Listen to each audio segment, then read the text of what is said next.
Mm-hmm. Mm-hmm. Mm-hmm. Come on. Mm-hmm. Mm-hmm.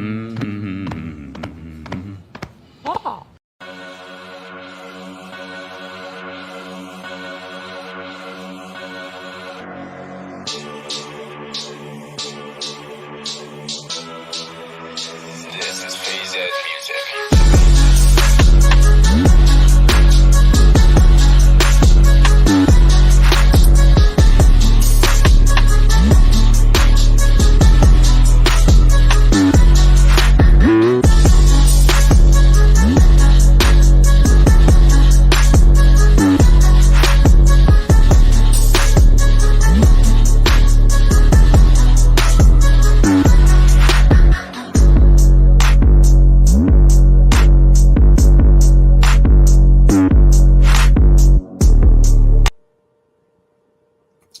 Hello, Bills Mafia.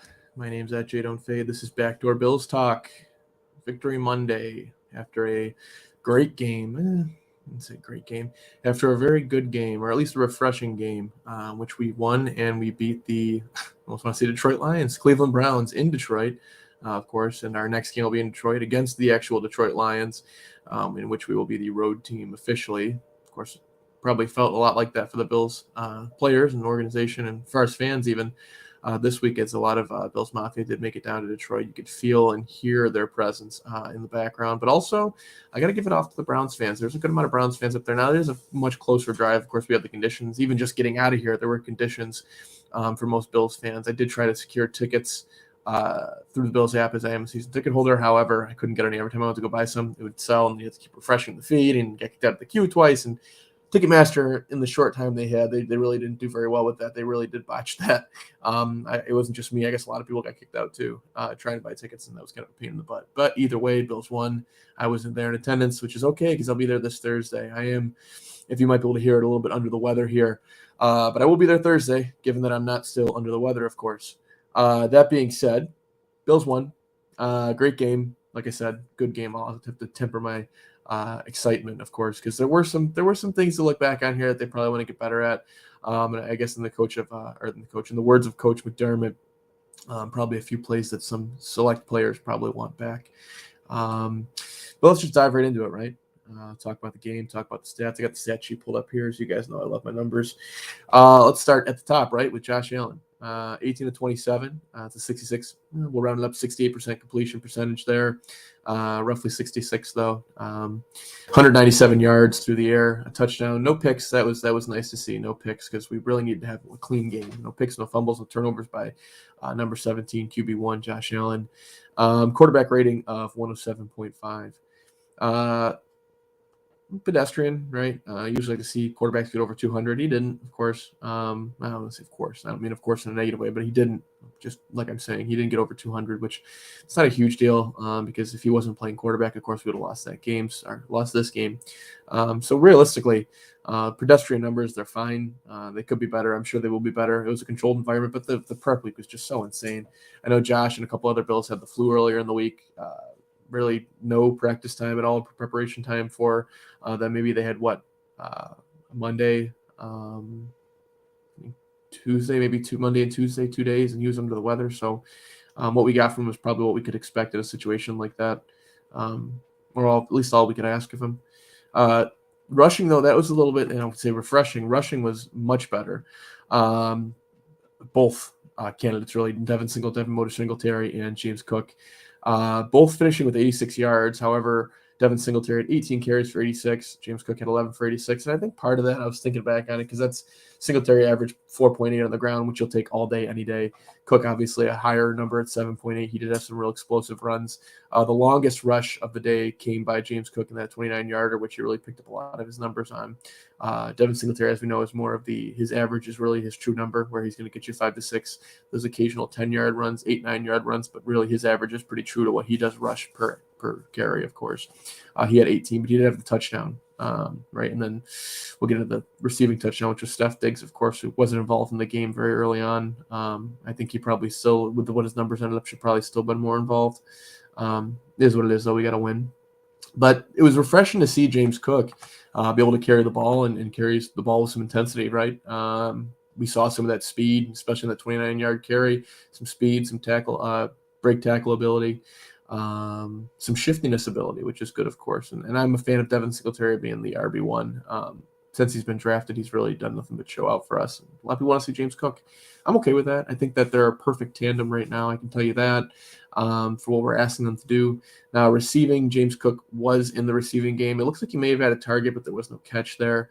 Naheem Hines, I can't pass him for the rushing game without saying what he did, of course, because he was involved. He had one attempt for -8 yards. It was that play where Gabe Davis seemed to have missed the block. And Gabe Davis isn't a terrible blocker, but when you're having to go up against a guy, I believe it's Jadeveon Clowney, that's just a huge mismatch there. You're not going to get much out of that. So I don't really blame Gabe Davis. But holy hell, if Gabe Davis does make that block somehow, or at least take Clowney out of the play, I think Naheem Hines would have broke that one for a good amount of yards, and we might have seen him get another carry after that. I'm all in favor of Naheem Hines, by the way, getting more touches in the offense. He really, really, really looked very good in the return game. I remember thinking during the game, I maybe even tweeted it out, that Naheem Hines, he's a weapon. He's a really dangerous threat in the return game, and I wouldn't be shocked to see if he brings one back. He already had that really, really nice return. When was it?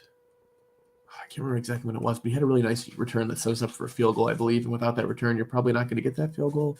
Maybe you are. Who knows? It's the Bills' offense. Been shaky lately, but we all know it has that high home run hitting, walk-off grand slam ability. Of course, I'm a baseball guy, so I'm going to give you the baseball analogies. But, yeah, a lot of refreshing parts of this game. The run game is one. The rush defense is another, which we'll touch on in a minute. But the third thing really is individual on a player level is Dawson Knox, who's involved. He had, I believe, 9 or 10 targets for 7 catches and 70 yards. No TDs, no tutties, but no touchdowns. But it's all right.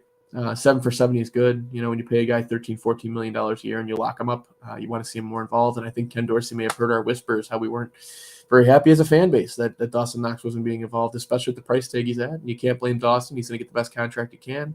It's up to the coaching staff to find a way to utilize that player. And I'm fully on board with thinking Dawson Knox is a top 10 tight end in this league. So to see that he's being underutilized before this, I really didn't like it. But if they can, now he may not get 7 for 70 every game, but if he has 4 for 58 or 4 for 60, and he's getting you a touchdown every game, he's a red zone threat. He's being his ability. But I mean, this is a guy that you should be seeing targeted, like Travis Kelce, like Mark Andrews, even like they're starting to show they're going to use Freiermuth in Pittsburgh. Guys like that, Darren Waller when he's healthy. You've paid him that kind of money, so you have to use him like that. I see him almost exactly like a Zach Ertz type of guy. Same athleticism. They can block. They can run routes. They can do a lot of things in the run game, the pass blocking game as well. But yeah, let's go to the comments here for a second. We've got Daniel here. He says, Josh started off slow, perhaps the lack of practice due to the snowstorm protected the ball. Let the running backs do their job, played better after the first quarter. He didn't try to do too much. I like that. Yeah, I think he played a little bit safer.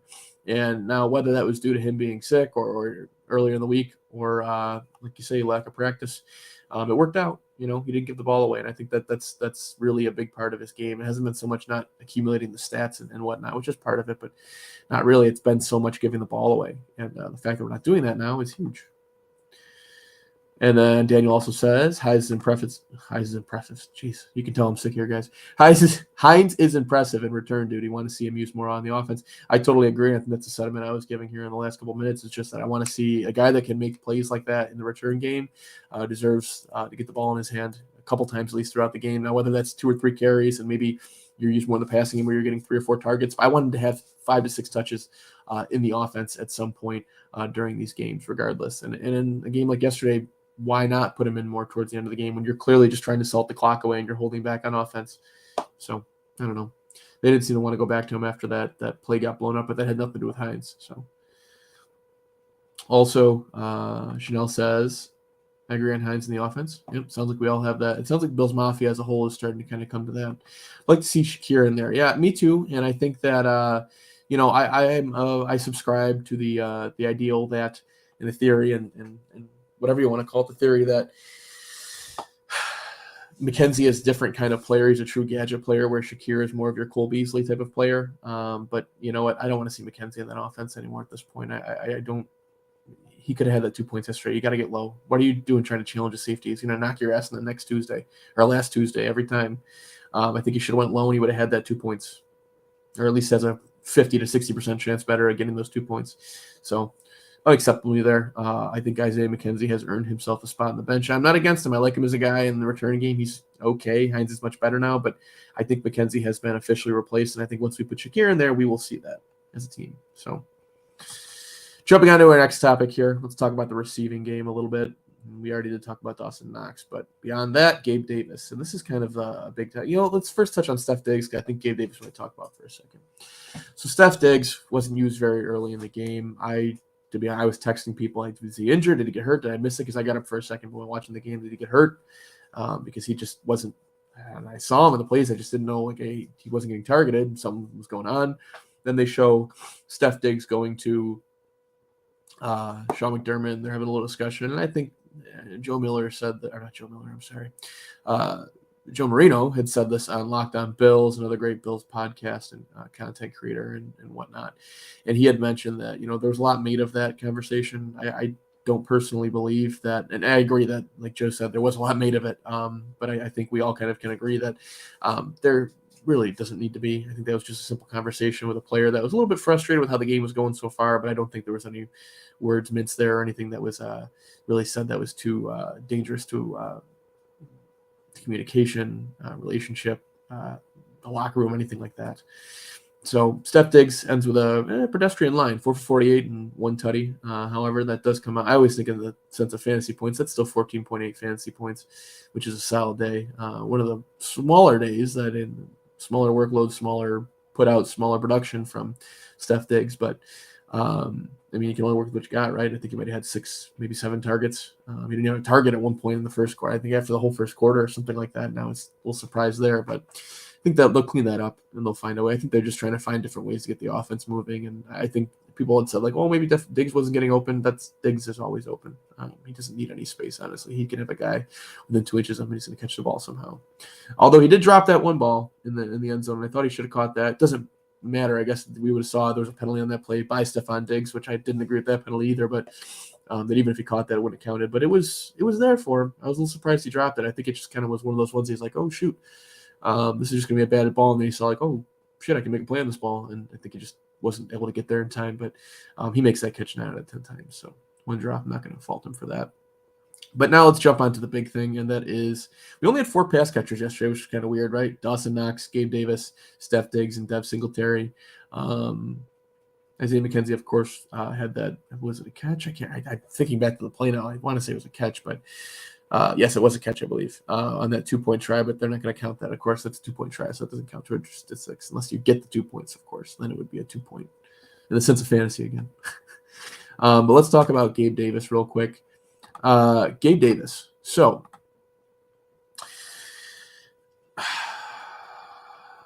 they targeted him an awful lot yesterday. I felt like, and I think he only came out with like 10 targets or something like that, but it felt like he had like 20 targets. Like he felt like he was in Steph Diggs' place yesterday. And he only comes out with 5 catches for 68 yards. I would say a bunch of questionable drops. I think Gabe Davis is showing us more and more that he truly is that guy that pre-draft, what those opinions were are lining up with what he is. And this is one that the draft experts got right. He is a guy with good ball skills as far as, and I don't want to say that because he has the drafts, but he's a guy with good ball skills on go balls, on go routes. He's a go route guy and a contested ball guy. Now, occasionally, can he show you something else? Yes. Is he a good run blocker? He's a great blocker in the run game. He's not a route technician. He doesn't have crazy hands. Doesn't have a lot of bursts. Doesn't have a ton of speed. And so I was like, oh, what about that deep ball in the air? Yeah, that was just him beating the coverage. Wasn't a ton of crazy speed on that play. A guy made the wrong coverage decision earlier in the year against the team we were playing against, and it didn't have much to do with Gabe Davis like burning them off the line or anything like that. It's just Gabe Davis knew he was going straight to the end zone on his route, and the defender hesitated, and that's what happens when you hesitate in the NFL, even if you're not a fast guy. That being said, Gabe Davis is a wide receiver 3. He's not a number 2 wide receiver on a Super Bowl contending team. Now, yes, he was really good in the Chiefs game, and I think that was because all the coverage that Steph Diggs and maybe even D Knox and Josh Allen himself with the spy was demanding, opened up a lot of opportunity for him in that game. But I just don't see Gabe Davis as a successful wide receiver 2 in this league long term on any Super Bowl contending team. Now, on a lesser team, sure. On a lesser team, he's put out okay numbers with a couple of those monster games. If you take some of those monster games and put them into average games, it's not the best wide receiver 2 in the league. I think he's more of a really, really, really, really, really good 3 or a more bottom tier number 2 wide receiver. Not because of his talent. It's just because of the things he can do well are not enough to make him a true wide receiver 2. The things he does well make him a really good deep ball threat. And then maybe in the specific offense where you've got like a Tyreek Hill, he is a wide receiver 2 because he complements what Tyreek Hill does so well, and they make up for each other's deficiencies where, obviously Gabe Davis has height and Tyreek Hill doesn't. So the jump balls would go to him. But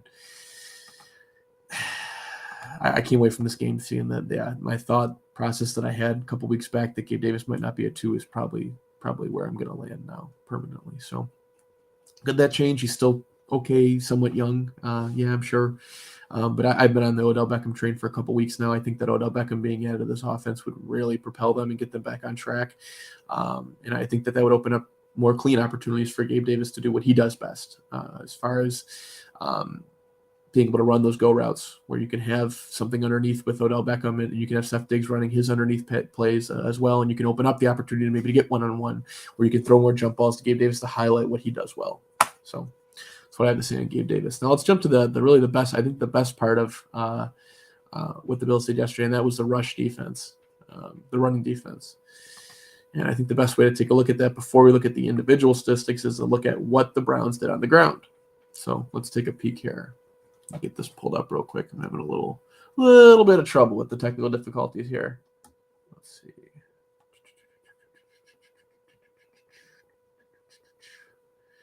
One second here, folks. Spectrum has been down. I don't know if any of you guys are local. Spectrum has been a bit of a mess here the last couple days.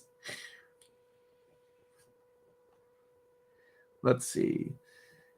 Now, oh, yeah, I forgot about that. Actually, I want to mention that before we get into the rush defense.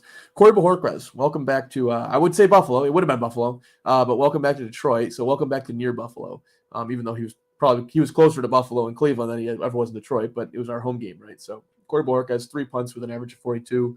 Not bad. He had a 55-yard punt. But, yeah, just wanted to mention that he was back. Were there any other former Bills that played yesterday? I can't remember. No, there wasn't. Not that I'm seeing, at least. That was last week, earlier with the Vikings and all the different storylines that we had there. Real quick before we touch on the rush defense, Daniel says Gabe Davis is not living up to expectations for this year. 1 second here. His hands aren't as good as last year. Too many drops this year. Yeah, I mean, that's pretty much exactly what I was thinking, Daniel. Like, from what I was saying to a couple minutes ago, like that's just kind of what he lines up as. He's more of that go ball guy and like your jump ball guy where he's going to use his height to win and his size to win, and that's just not what you want in a wide receiver 2. You want a lesser version of your current wide receiver 1 as a wide receiver 2, and this guy is more of a specialist, similar to like what you would want DeMarcus Robinson's for, more of a red zone threat and a jump ball guy on deep balls. He's not going to win with his speed, but with his size. Let's see here. I wanted to scroll down to a couple more comments I didn't want to miss. There we go. Knox had a very good game, 7 targets, 7 catches. So that was about it. It's the kind of game the Bills need from with the wide receivers outside of Diggs struggling. Yes. Yeah. And that's where I think that Knox can be important, because even though we do have that lack of a true wide receiver 2 with what we're finding out about Gabe Davis, we have, in my opinion, a top 10 possibly. And I think he could be, if they start getting the ball more, top 5 tight end in this league, who maybe he's not Travis Kelce exactly or Mark Andrews to a T, but he's a step below, just a small step below, where he can do a lot of the same things. He's so damn athletic. Something's going on out there. Say a prayer, I guess. But yeah, I think I totally agree, Daniel, with that take on Knox, of course. Now to the Bills' rushing defense. Kareem Hunt, he was the leading yards getter. He only had 5 carries, but 5 for 32. He averaged 6.4. He's more that change of pace guy where if he comes in, you don't know if they're going to be giving him the ball, where you demand a lot of respect for Nick Chubb. You wouldn't be able to tell from these stats here, but when I read you Nick Chubb's line here in a second, but 5 for 32, 6.4, but 32 yards. It doesn't really hurt you that bad. 11 yards. The longest rush of the day actually came from Jacoby Brissett, who is their second. Yes, Kareem Hunt first. Jacoby Brissett is second in their rushing yards stat leader from yesterday. He had 7 for 29 with his longest being 22. So you can see where that goes. Take that one out. You've got 6 for, 7. So not very dangerous. That 22-yard rush he had, which could have been avoided. But regardless, he had that for 22 yards. And then Nick Chubb, this is the real surprising one. Some people say best back in the league, possibly. I have that reserved for Jonathan Taylor and Derrick Henry. Jonathan Taylor, especially because he can do pretty much everything exceptionally well at a Hall of Fame type of level if he can stay healthy. Nick Chubb, 14 attempts for 19 yards, 1.4 with a long of 12. So if you take that 12 yards out on that one run, you have 13 for 7 yards. That is embarrassing. Tons of tackles for loss, and we'll highlight who the main culprit was in that realm here when we jump into it. But that's very, very good for the Bills' rush defense that we really thought would be even last week, I think I put Nick Chubb was going to have like 500 yards against us because of how just dominant he is and how bad our rush defense had looked. And it's been like that over the last couple of years, really. We go through these spurts and then we fix it and then, it goes back again. But I'll take this right now. The one thing I want to talk about before, let me talk about the rush defense overall, and then we'll jump into the passing defense because that was beyond atrocious yesterday. There was only one highlight of that secondary, and that was Jordan Poyer coming back, and it's probably half the reason we won this game. Half. He's a big part of the reason we won this game. If he's not in, I think we probably either closer or we lose this game. So, of course, we did let up on offense a little bit towards the end of the game, but how much the offense struggles, you don't know if it's a let up on offense or if it's just how it's going for them that day. So, but either way, yes, let's jump into who made the stops on defense for us. And I know Ed Oliver had one hell of a game. I believe he had 3 tackles for loss, 3 tackles all day, 2 tackles assist. He was a monster in the game, honestly. I do have to say that he's starting to look very good. Like he's starting to look really good, like what we drafted him for this game especially. I mean, he was just creating havoc in the middle of the line. He was beating different guys. He was beating the center. Of course, I believe they had a backup center coming at some point, but then he was beating Wyatt Teller, our old. There we go. There's another name I forgot. Wyatt Teller, our old buddy. One of the really bad trades from this current Brandon Bean, or one of the select few bad trades. Not that he makes a lot of trades, but one of the select bad moves that we have from Brandon Bean, getting rid of Wyatt Teller, who has been at an all-pro level for most of the time he's been with the Browns. He got paid big money. That's a guy we sure would love to have right now, seeing how terrible. And not that he can automatically switch over the position, but that I would rather have him at left tackle than Spencer Brown, who has been just very bad in all regards. In my opinion, I think he should be replaced this offseason, and there really shouldn't be much debate about it. I would have actually liked to see them trade for some offensive line depth to get him out of there during the middle of the year. And people thought, he's young and he's this and he's that. He was never a huge, highly touted prospect out of college. He creates a lot of penalties, and anytime I see Josh Allen get sacked, he's usually blowing his block. I'd like to see who is most responsible for sacks. And this is I'll look this up for next week, guys, and remind me. But who's responsible for most of the sacks on Josh Allen this year? And I would imagine Spencer Brown has the high majority of those, because it seems like every time he's hit, that's who's given up a block there, and occasionally Deion Dawkins. But Deion's probably the best person on that line other than Mitch Morse. So either way, Ed Oliver had a huge game. Really good to see him. He's kind of finding his stride now and just looking so much better. Matt Milano, probably, I won't say probably because Bill still kind of gets slighted when it comes to defensive non-star players. Matt Milano, in my opinion, is a star player. He's a Pro Bowler. He's an All-Pro this year, first ballot All-Pro. First ballot All-Pro. What the hell am I talking about? I'm thinking about Hall of Famer. The sickness is getting to my head. He is definitely a first-team All-Pro. He had 8 tackles yesterday. 4 assists, and he also had a sack to add there. And he almost had an interception as well. He played a really good game. Jordan Poyer had a couple tackles for loss, one really big stop on Nick Chubb, I believe. And then he also had that deflection on that Njoku one that probably would have been a touchdown. Jacoby Brissett missed a couple of open guys. Let me rephrase that, because I thought in the moment he missed open guys, but then I went back and they just dropped it. So I believe it was Njoku and Hunter Bryant that dropped those 2. Hunter Bryant would have caught it at like 3 and definitely fell in the end zone for a touchdown. The other one was maybe was it Njoku or was it Hunter Bryant in the back of the end zone, and they just both of them off their fingertips. They had to make those catches. Von Miller, pretty pedestrian numbers, 1-for-1. I thought, to be honest with you, looking at there's only one sack, I felt like there was more, but I guess not.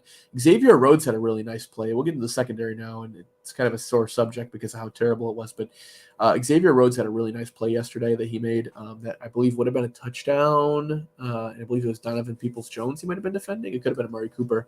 But any ball that was thrown to Amari Cooper yesterday towards the end zone was probably not deflected. It was probably caught because he had 3 touchdowns, which is insane. But yeah, Xavier Rhodes made a really nice play yesterday, so I was happy to see that. See he was able to play some good defense there and some kind of stick to the wide receiver and the wide out like glue. Wide receiver, whatnot. So yeah, now let's jump into it. I think yesterday out of the secondary, Dane Jackson was without a doubt, it's not even close, the worst player, and he has looked like that over the last couple of weeks. He is just, I don't know what to say. Like, I don't know if he's near the ball when it's thrown. He's just got terrible positioning. And I know I came into this year thinking like, all right, if he's our number 2, we're good. We got Elon, maybe he becomes a number 3, and Dane Jackson just does not look the part this year, guys. He is getting toasted and burnt on every play. And I'm saying people, oh, well, he's not getting burnt because he's in position. No, he's getting burnt because he's in position, but he's not making the play. He's not getting his hand on the ball. Yeah, Dane Jackson just really, really bad yesterday and really bad the last couple of weeks. I can't imagine he's in their plans going forward as far as what they're going to try to do for next year. So Daniel says Milano MVP of the game. I agree 100% on that. Milano showed up. Yeah, definitely. Wyatt Teller played. OG drafted by Buffalo. Yeah, I know. Yeah, that's what I was thinking too. That's what I was mentioning. That was one of the bad transactions that we've had, really. Concern with our secondary from Dallas. Hunter, that's what we're talking about now. I definitely am, Dallas. Daniel says when Elam and Trey get healthy, the secondary will be a lot better, and that's totally true. To this point, though, I've just stopped guessing on the Trey thing because I'm hearing now it's like, oh, well, the turf in Detroit is the same turf that was in New Orleans, and maybe he won't play the night. It's like that. That's just come on, guys. I get the turf thing, but like that could be the turf anywhere else. Like, just come on. If he's healthy, he's healthy. He's got to come back. You know what I mean? Like, turf is turf at the end of the day. I don't think turf should be holding him out. We're talking about, a first round bye, home field advantage for the playoffs on the line here. You know what I mean? It's not like he's going to come back in and re-tear something, at this point. I mean, we're a year in at this point, so I think it'll be officially a year, right? It was Thanksgiving, right? So I would imagine he's got to be coming back soon. But we'll see, of course. And Elam, I liked how he's played this year. He's had some plays that didn't look so good, but he looks the part. Like, he's going to get there. It's just going to take another year. I think that's one guy that's going to take a year of just kind of this year getting it under his feet, and then next year we see a lot better. I think year 3 we really see the difference where he cements himself as a starting quarterback in this league, wherever that is, if that's number 1 or number 2. But he cements himself, and then I think you open yourself into the possibility where we can have Trey White shadow the opposing team's best receiver, and we can feel confident that Elam is on the wherever that is. You know what I mean? Because we haven't have that coverage. But yeah, secondary just not very good. Let's take a quick look ahead before we wrap up. We usually try to keep it at a 30-minute mark here for now in the show's infancy, guys. But let's take a look ahead to what we've got for tonight, because I always give a bet for the upcoming Monday Night Football game, which starts here not that late. If you have any adjustments you have to make on your fantasy football, make sure you do that before the game starts, as we're getting closer to the playoffs here. My teams are doing pretty well for the most part, and I have one really, really bad team. That's usually how it goes. 2/3 of my teams are good, 1/3 is bad. It looks like Colt McCoy, I don't know if you guys knew that. I know Kyler was kind of like up in the air, questionable, but it looks like Colt McCoy is going to get the start tonight, which should shift the line. I know right now it's at -10, which is still pretty steep because it is the Cardinals at home. They do have D-Hop back. I believe Marquise Brown's coming back this week, maybe next week. And they do have Rondell Moore, who's kind of emerged as like being productive at least somewhat. However, last week, if you guys took my bet, which I hope all you guys did take my bet because you would have won some decent money. I said that last week, and you can clip it and record it. I said last week that the Redskins were going to win that game, that I would take them either with the points or without the points in the money line. And what do you know? I won a ton of money. Washington won that game. Heavy underdogs. I just felt good about it. Washington's got an okay squad, a decent coach. I felt Terry McLaurin would show up, which he did. That team looked really good, beating up on the Eagles. And the Eagles almost lost yesterday too, but they were able to pull it out. And good teams pull out games like that, and they did. So I still think the Eagles are by far the best team in the NFC. I know the Steelers, not the Steelers, I'm sorry. The 49ers are looking decent too, but they don't have a quarterback. And the Eagles, in my opinion, do. They have a top 10 quarterback in Jalen Hurts. Do a little bit of everything. He's got to get better, but he will. And he has been. So my take for tonight, though, I would tease that line down, and I can actually pull this up to tell you what, guys, exactly what I took. Let me see here. I just want to make sure I get you the odds before I actually give you the take. But we did win last week. We won a lot of money. So even if you bet this week and you bet with the funds you won from last week, if you took that bet, you're looking good. So what I took this week, I like to take parlays when it comes to games like this. And what I did was, actually, I'll give you two. There was a special I took. It was a Dr. Disrespect boost off FanDuel, and that was Christian McCaffrey 1 touchdown, George Kittle 25 receiving yards, Debo 40 receiving yards. That's plus 350 on that parlay. I took that for like $10. Pay out $35 in profit, a little bit of pocket change. The bigger bet I took, though, is I took San Fran, and I teased that down. I took San Fran minus 5.5 points. I always do that in case they miss an extra point or they field goals that make it instead of a 7-point lead, a 6-point lead. So I took the minus 5.5 because they usually don't tax you a lot on that, even if you're trying to cover that. I then teased the over down just in case that it becomes like a 35-10 type game, and I took over 37.5, and I took Christian McCaffrey to score a touchdown. That's going to come out to plus 182. So you're asking the San Fran to win by 2 field goals or a touchdown. 37 points is not a ton. 37.5 points, so 38 points, not a ton. And Christian McCaffrey to get a touchdown, it's favored at minus 150. I mean, he touches the ball an awful lot. So I've got that. Like I said, that's plus 182. So you put down $100, you win 182 in profit plus your original hundo back. You're at 282. I put down 50, so win back roughly like 100, a little under $100. Like I think $70 or $80 in profit. So I'm happy with that. I'll take that. But either way, guys, that is the show. Backdoor Bills Talk for this week. Take that bet. If you've got any questions, you can shoot them over to me at JDon'tFade. Any topics you want to talk about. I'm debating on doing a Mailbag Monday next week, and I think I may do actually a Mailbag Monday next week. So at JDon'tFade, I'll throw it up here. 1 second here.